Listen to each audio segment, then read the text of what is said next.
Rosh Hashana is approaching, and I want to share an idea I heard from my Rosh Yeshiva 4 years ago when I was at Yeshiva. So he's quoting the Masechet Rosh Hashana, and in the Gemara we're on Yud Chet Amud Aleph, right, 18a, or as the Mishnah, it's actually the second Mishnah in Rosh Hashana, the first chapter. So it says like this: Be'arba prakim ha'olam nidon, right? At 4 intervals, the world is judged. Pesach al Latua, on Pesach regarding produce, Ba'atzeret al Perot ha'ilon, on Shavuot regarding fruit, Rosh Hashana kol ba'ya olam ovrin lafanav kivnei maron, shene'emar hayotzer yachav libam hamevin el kol ma'aseihem. On Rosh Hashana, all mankind pass before him, like b'nei maron, as it is said, he who formed them sees their hearts together and understands all their actions. V'bechak nidonin alamayim, and on Sukkot, the world is judged regarding water. Now, just as an initial comment, what's fascinating about this is how different Rosh Hashanah sounds than all the others. With Pesach, produce, Shavuot, fruit, Sukkot, water, Rosh Hashanah, all of the Maron are passing before him, we quote a pasuk. What's going on here? So that's part of our question. But just picking up, again, these are just some things that we need to be aware of as we start to examine this more deeply.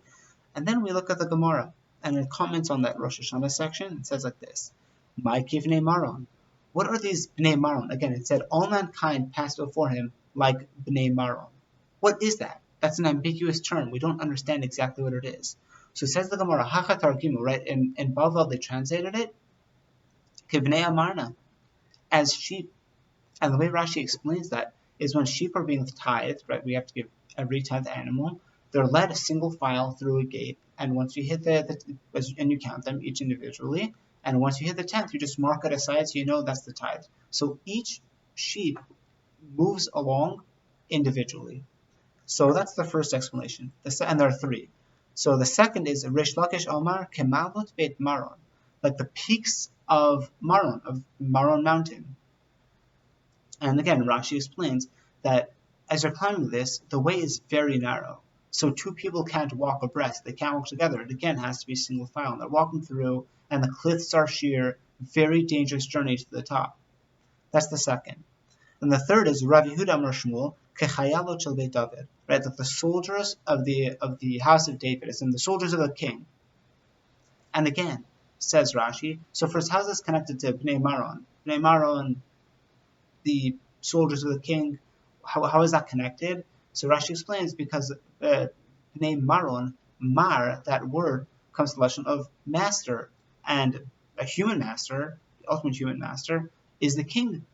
So we see and who is our king? David. So that's where the connection comes from the soldiers of the house of David. And again, says Rashi, each one of these soldiers in each of their individual units passes before the king as the king inspects them.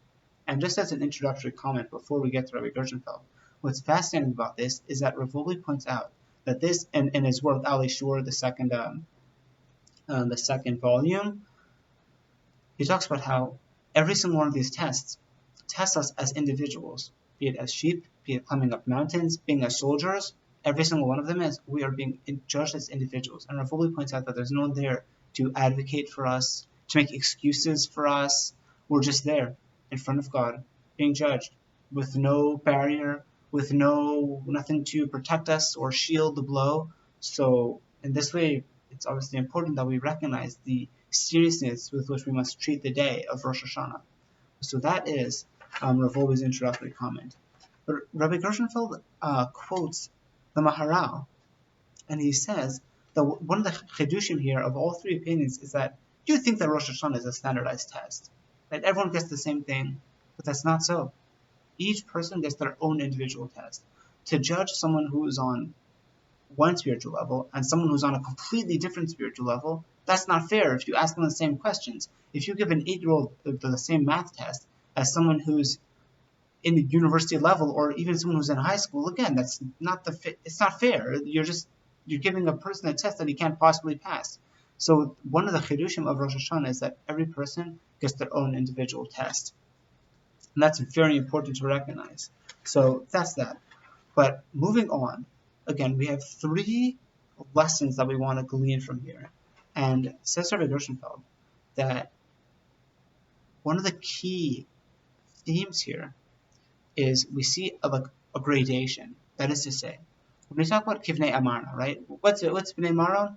It's like sheep.